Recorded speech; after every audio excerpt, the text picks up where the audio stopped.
yang baik banget sama temannya, tapi sama keluarga sendiri pelit. Kan ada orang kayak gitu. Sama temannya jor-joran banget, suka bantu, suka nolongin, suka minjamin, suka ngutangin gitu kan sama temannya.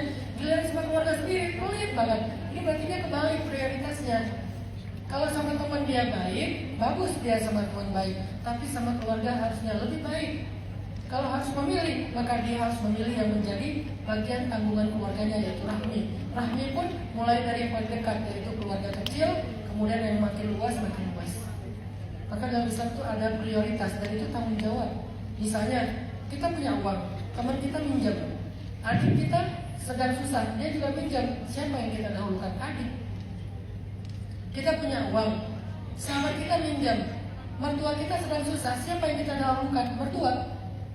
Punya uang, pengen nyumbang ke panti asuhan, tapi anak kita juga kesusahan, siapa yang duluan? Ya anak, itu nafkah wajib, yang ini sunnah, yang ini wajib.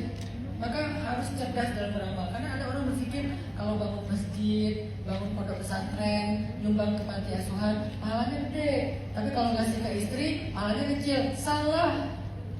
Karena nafkah yang wajib, pahalanya lebih gede daripada sedekah yang sunnah.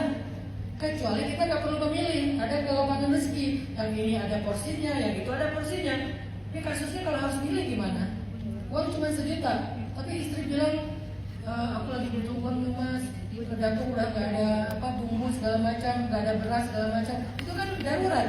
Maka dia dulu, atau misalnya adik kandung lagi, adik kandung kita perempuan, dia nyicil rumah atau dia ngontrak rumah, dia butuh uang 1 juta. Kita 1 jutanya tadi mau disumbangkan ke masjid, adik kita butuh 1 juta, maka jangan dibagi 2. Tuntaskan hajatnya, beri dia 1 juta dan nggak jadi nyumbang ke masjid. Insya Allah itu lebih afdol daripada kita bagi 2, apalagi semuanya dikasih ke masjid berharap dapat pahala sedekah. Saya pengen jadi ahli sedekah Ustaz, ke masjid jor-joran, ke pondok pesantren jor-joran, ke panti asuhan jor-joran, ke keluarga nggak pernah. Ini nggak bijak. Kalau nggak perlu berbagi, maka berikan hak masing-masing. Ke masjid ya, ke pondok pesantren ya, ke keluarga ya. Tapi kalau harus memilih, pilihlah yang paling dekat dulu tanggung jawabnya bagi kita. Jadi secara hak sama muslim dengan keluarga. Cuma secara efek, dosa dan pahalanya beda. Keluarga pahalanya lebih besar, dosanya pun lebih besar.